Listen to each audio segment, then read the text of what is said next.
G'day folks, welcome to another video here on Nick's Vision to Hear. As you saw by the thumbnail, I'm going to expose some of the problems why disabled people are walking away or rolling away, for those in wheelchairs, away from formal voluntary work. It may surprise you as to when you saw in the thumbnail the pictures of the people wearing lanyards. Might have something to do with what I'm about to talk about. The Lanyard people have arrived at the community sector. They started in government departments, they moved their way through the construction industry, and now they've arrived at the community sector. And this is why many disabled people are walking away from formal, or rolling away for the wheelchair people, from formal volunteer work. They're going informal. So what's happening here? One word: compliance. I'm sorry to tell you, Lanyard people, that disabled people have seen compliance all their lives. The last thing they want to do is see it again. So here's what we went through. For those in the disability community old enough to remember the blue buses that picked you up from your home in the 70s and 80s. That was what we walked away from. We come to voluntary work these days and we find compliance, compliance, compliance.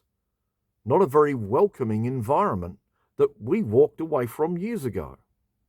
Instead, you're greeted with, you need a working with children permit, you need a police check, you need 3 months of training, and you need to follow this induction process. Sorry, but we walked away from that long ago. This is why the Lanyard people have arrived at the community sector now. And they'll stay there because they'll stack the boards to suit it. They've finally found the not-for-profit sector and the cooperative sector, and they can stack the boards as long as they want because these organisations are voluntary boards, so they move their friends in. So why are the disabled walking away? Where are they going to? Well, let's look at one interesting statistic that many of you may not know. But in Victoria, Australia alone, since 2020, 200,000 people have walked away from formal voluntary work. That's an alarming statistic. That's more than the population of the city I live in, Ballarat. That's an alarming number. Now, it would be interesting to know what portion of that are disabled people. I'd probably imagine that might be a fairly high portion. The disabled see compliance as a threat to them being able to pursue their interests. They don't see it as a ticket to ride. They see it as a threat to them because we've seen compliance all our lives. So what does this mean for the not-for-profit sector? The not-for-profit sector needs to learn very closely that compliance is not only going to be good for your tick boxes, but reverse that, it could be bad for your volunteer numbers. So who's caused all this? Government departments. And guess who are the ones wearing the lanyards in the community sector?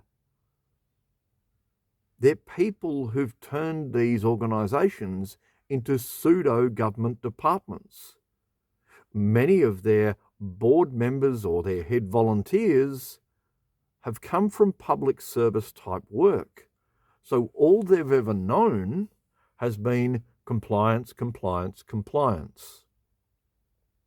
So walking away from it is the easiest way for the disabled to feel comfortable. So where are they going? Many are going to informal voluntary work. Here's where this space comes from. They go looking for Facebook groups that are of like-minded people. They find these people in their community and they build a rapport with them. They then meet up and go and have a coffee with them, and then they get involved in their little community. And it might be simple as a book club. It might be a pseudo-type men's gathering group that might restore old furniture because they've got sick of the men's shed culture. You see what I mean? This is where people are turning because they're sick of the compliance culture taking over the community spirit. We need to fix this, folks. You community organisations are about to learn in the next few years. If you don't learn by way of telling the government, we don't want your compliance anymore, we need volunteers, if you don't follow that rhetoric, you're in trouble. The keeping you safe message is only to keep government happy. It's not to keep you happy at all. And the trap that government does here is to get their grants, they make you comply. So here's a suggestion for you in the community sector. Look at private philanthropy.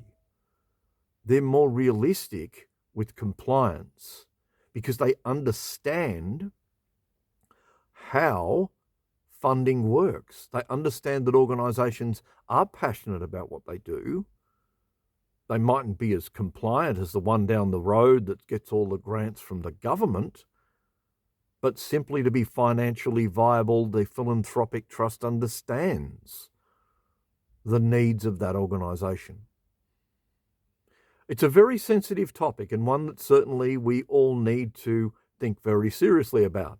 I'm Nick Pollock and this is Nick's Vision to Hear.